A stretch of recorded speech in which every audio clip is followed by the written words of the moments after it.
Hello everyone, welcome back to another video. We're back working on the Dodge because I have a trip coming up. It's just an hour away, but I would like to take this. And to make it a little more comfortable, I'd like to try and figure out some of the uncomfortable aspects of this and solve them. Because this is fine on the highway, it's my best highway car. The Jeep sucks. But this is the best highway car. The only problem it has is that at a certain RPM, it makes a resonance inside the cab. I'm not sure why, but it's bad to the point where if I'm speaking and I make a low note in my voice, it's just gone completely. So you can only hear like the higher notes of my voice. So I figured out how to solve that.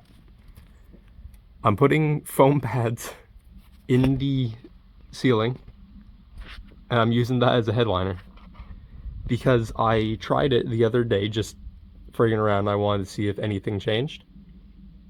And with 4 pads, it essentially cut the sound in half.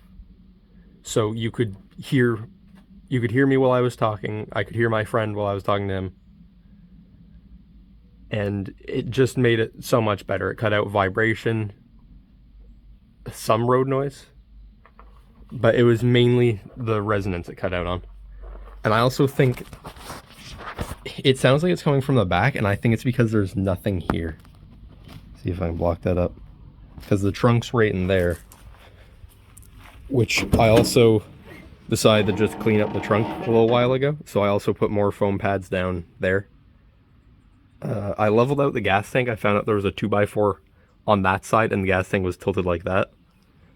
And my fuel line, or my fuel hose, collapsed there. So I put a little hose clamp around it.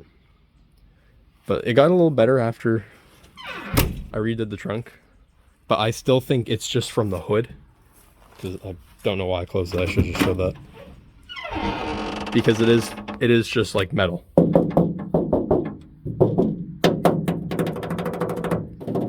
So you can hear how loud that is. And I think it's feeding up through where I got rid of that back panel because it was made of cardboard and rotted. So I think all I really want to do is just make it quiet and drivable.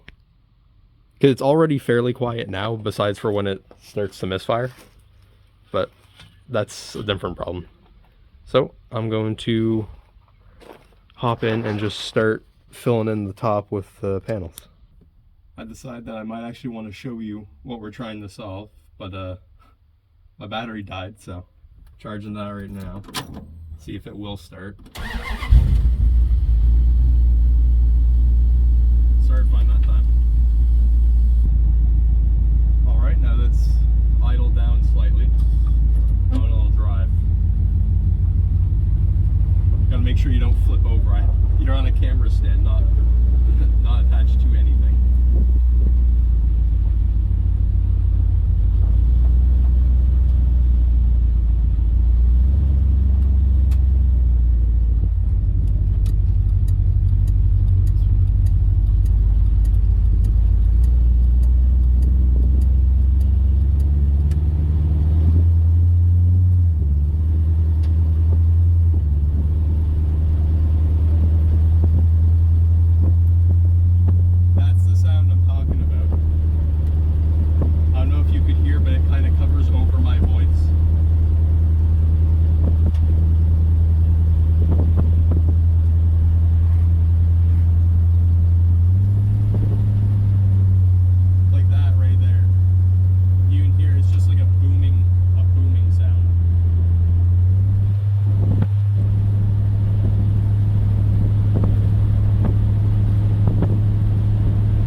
somehow.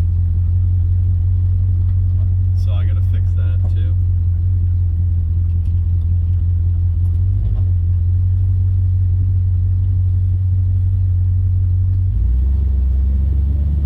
Because I think it's resting on the axle.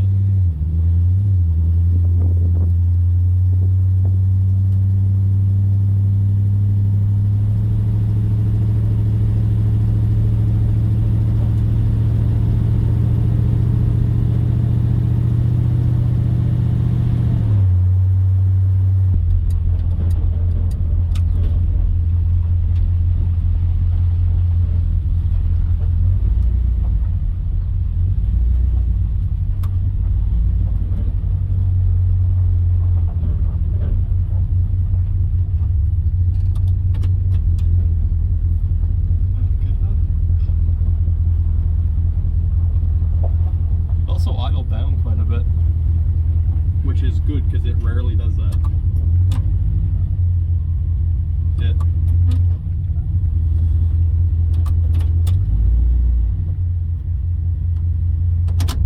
There. So that was just to show you what it sounds like. I'll take you now. You can hear it. I don't know how well it shows up on camera. I hope you can hear it actually, because I can hear it quite a lot. I can't hear anything else. Yeah, and I'm also happy it idled down. It rarely does that. So I'm going to actually get started and start filling in the roof, ceiling, whatever you want to call it. So I'll be back when I get some of it done, or all of it. Right, so it's been like, I think an hour. I got everything done. Should be. Crammed it closer into the front. I got under this, which I couldn't get the second screw back in. You can see there's one screw there. I couldn't get that one back in because it's up there. And I couldn't move it up that far. I almost put a screwdriver straight through the roof. You can see there's a mark like right there. Anyway, I got the rest of it all done.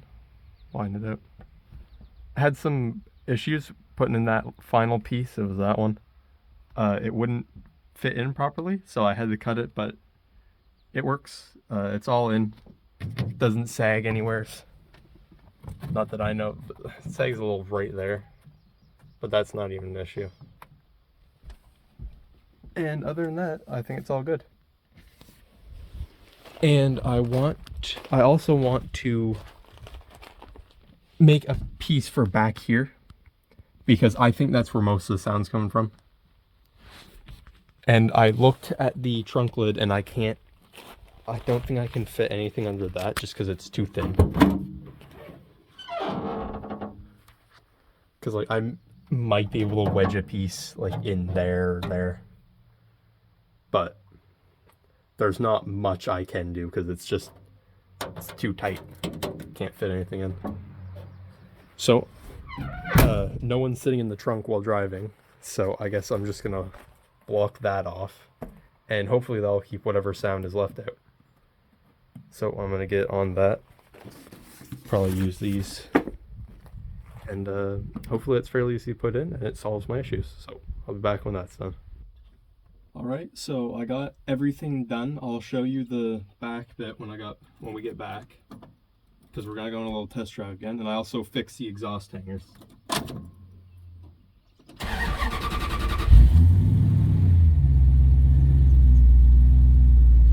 just gonna let this warm up for a minute and we'll go.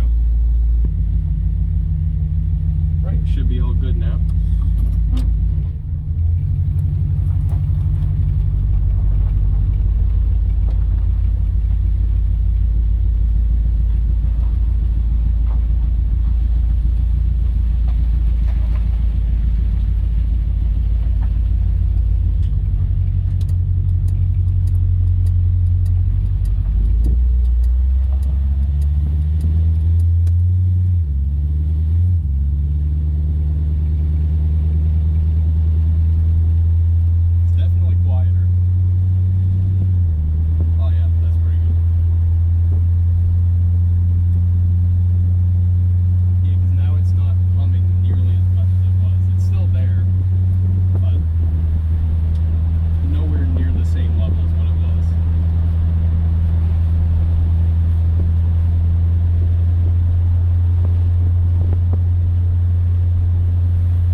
quieter.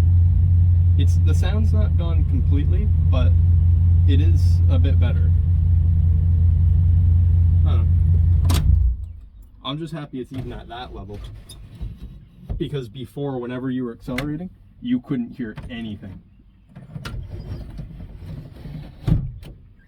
So I'm at least happy that that's all fixed. And take you to. Okay. Yeah. It's better. It's not perfect, but it is better. Because it wasn't such a... It wasn't so prevalent there. Because I didn't hear it coming from a specific direction. It was just kind of there. I'm going to leave my camera stand there. I'll remember that at some point. And I also have to check my fuel level sender. This, because I don't think it's reading properly. Because ever since I leveled out the tank, it says I've had a full tank. Or almost a full tank, so. Just gonna open that up and see why that is, so. That's not important to this video. This is mainly what I wanted to get done. Oh yeah, and this is the back piece. It's better. It's not perfect. But it does look quite a bit better in here now. I mean, it does help with the sound deadening, so that's all good. And yeah, hope you enjoyed this video. I'll see you in the next one. The video's not actually over yet. I had some problems with the fuel pump, and I'm going to put it in this video as well as I fix it. I think it was last Thursday. It is Wednesday now. I drove this to work, and when I got done, I went to go start it. It ran for about a minute and died. It took me until Sunday to get it back home, because I figured out that it wasn't my fuel pump that died. It was, hold on, there's tape on everything. It was the connectors that caught fire.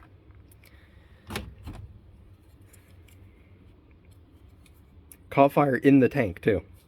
So I ripped, this piece would have gone right here. I ripped it out and wired everything straight to the pump. You can see even this is destroyed. So I don't know what exactly happened. I'm not quite sure, but I can't buy this. So I ended up going to a junkyard and finding one truck that wasn't even in the right year range. And it's the only one that actually had this connector. And I have a spare-ish fuel pump on the table here. Most of the parts I'm pretty sure are compatible. So I'm going to see if I can take the fuel pump out of this, because the wiring isn't cut. And because it also has the same connector here. So I want to see if I can take that and just mix and match it all together. And if not, I can always just keep the original fuel pump, just make sure all the wires are connected well. But I like to try and take all the parts that aren't damaged out of both of them, put them together. So I'll be back once I get anything done. I got the main portion of the fuel pump apart, and I don't think that's supposed to be like that.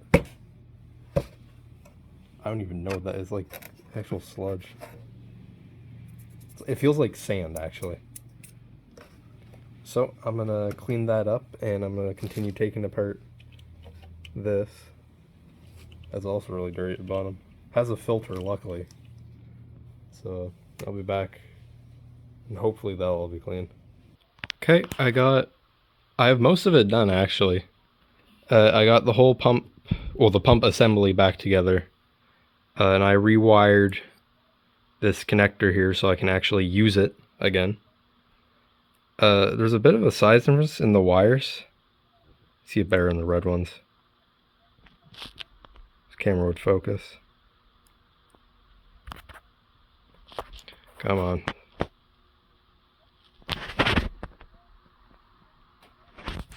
Okay, well, okay, there. You can kind of see the bottom one is bigger than the top. I don't know why. I don't know if this pump is any more efficient, I guess. I don't know. But it should work. I made a good connection where I splice them together. And if it gives me any problems in the future, I can buy a fuel pump kit, which is literally just the fuel pump. I think it's just like this. And it also gives you like a little strainer at the bottom. So I'm hoping I can just use that and then plop it in here in case something ever happens to this. But as long as this can hold for like the next week, then I should be good. So I'm going to hook this stuff back up. And I think there's just 2 screws, and then I can put it back in the tank. And I also have to plug that in too. That's the entire purpose I did that. So I'll be back when it's all together. Alright, I got the fuel pump all rewired and put back together.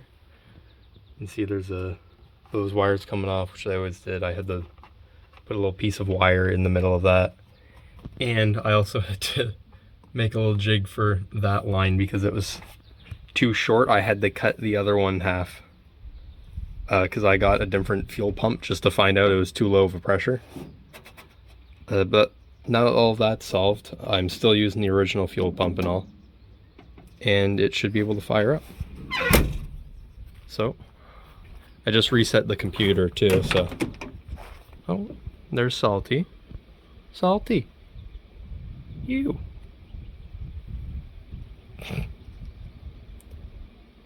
He's going into the garage. He'll probably run away in a minute once this starts. So, turn the key. I just heard the fuel pump go off. I'm just gonna let this sit because you have to wait a couple seconds for it to restart the PCM or to reconfigure itself. So, should be good now.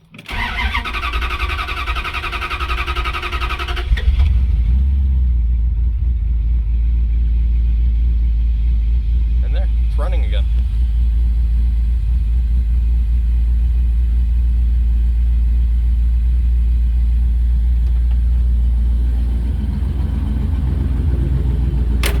It's always nice when it actually turns back on after working on it.